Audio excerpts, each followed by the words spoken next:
Janasena party south incharge Shivaprasad ఆధ్వర్యంలో మంగళవారం ఈ నెల 24వ తేదీన ప్రపంచవ్యాప్తంగా విడుదలవుతున్న ప్రముఖ నటుడు ఆంధ్రప్రదేశ్ డిప్యూటీ సీఎం పవన్ కళ్యాణ్ నటించిన హరిహర వీరమల్లు మూవీ ఘన విజయం చేరుకోవాలని కోరుతూ సంపత్ వినాయక ఆలయం వద్ద ప్రత్యేక పూజా కార్యక్రమాలు నిర్వహించారు. ఈ సందర్భంగా పెద్ద ఎత్తున కార్యకర్తలు, పార్టీ శ్రేణులు, అభిమానులు చేరుకుని కొబ్బరికాయలు కొట్టి హరిహర వీరమల్లు అంటూ పెద్ద ఎత్తున నినాదాలు చేశారు. కార్యక్రమంలో జనసేన పార్టీ వార్డు అధ్యక్షులు, ముఖ్య నాయకులు, వీర మహిళలు, జన సైనికులు మరియు అధిక సంఖ్యలో అభిమానులు పాల్గొన్నారు.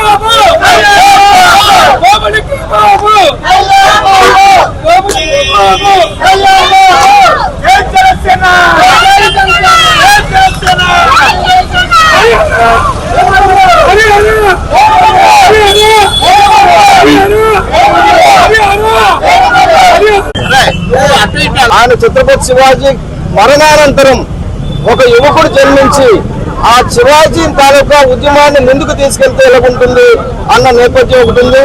అలా కాకుండా ఇప్పుడు ప్రస్తుతానికి ఏంటంటే ధర్మం గురించి కానీ మన దేశం అంటే హిందువుగా బతకాలంటే జిజియా ట్యాక్స్ కట్టాల్సిన పరిస్థితి, కాకపోతే ఇస్లాంకి కన్వర్ట్ కావాలి.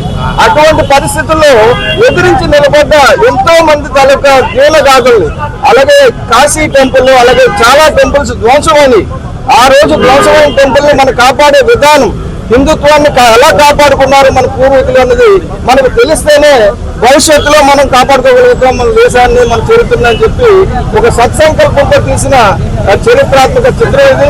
ప్రతి భారతీయుడు తప్పక చూడాల్సిన చిత్రం, ప్రతి భారతీయ యువత తప్పకుండా చూడాల్సిన చిత్రం. ఇది ఏ మతానికి వ్యతిరేకం కాదు, అన్ని మతాలను కలుపుకుంటూ పోయి ఒక మతంలో చేసిన ఔరంగజేబు లాంటి కిరాతకుడు, అటువంటి కిరాతకుడు కొంతమంది ఆ మతంలో ఉండడం వల్ల చెడ్డ పేరు వచ్చింది. తర్వాత వచ్చిన అక్బర్ గారు దాన్ని తీసేశారు, ఆ జిజియా ట్యాక్స్ తీసేశారు. పెట్టింది ముస్లిమే, తీసింది ముస్లిమే. కానీ ఆ రోజుల్లో సర్వయోగం భారతదేశాన్ని మొత్తం ఏకఛత్రాధిపత్యంలో నిరంకుశత్వంగా పాలిస్తున్నప్పుడు ఒక యువకుడు, ఇక్కడ పుట్టిన ఒక యువకుడు దాన్ని ఎలా కాపాడాడు అన్నదాన్ని చరిత్ర. అలా అందులో కోహినూరు వజ్రం ఉంది. మన వాటిని కొంతమంది వీరులు ఎలా ఎదుర్కొని ఈ రోజు ధర్మాన్ని రక్షించారనే పాత్రలో హరిహర జీవించారు పవన్ కళ్యాణ్ గారు. ఖచ్చితంగా దీన్ని ఆంధ్ర రాష్ట్రమే కాదు దేశమంతా కూడా ఈ చిత్రాన్ని కొనియాడుతుందనడంలో ఎంత మాత్రం సందేహం లేదు. ఇది భారతదేశ చరిత్రకి అద్దం పట్టే చిత్రం అని తెలియజేయడానికి గర్వ మహిళలు ఏర్పడుతుందని అనేక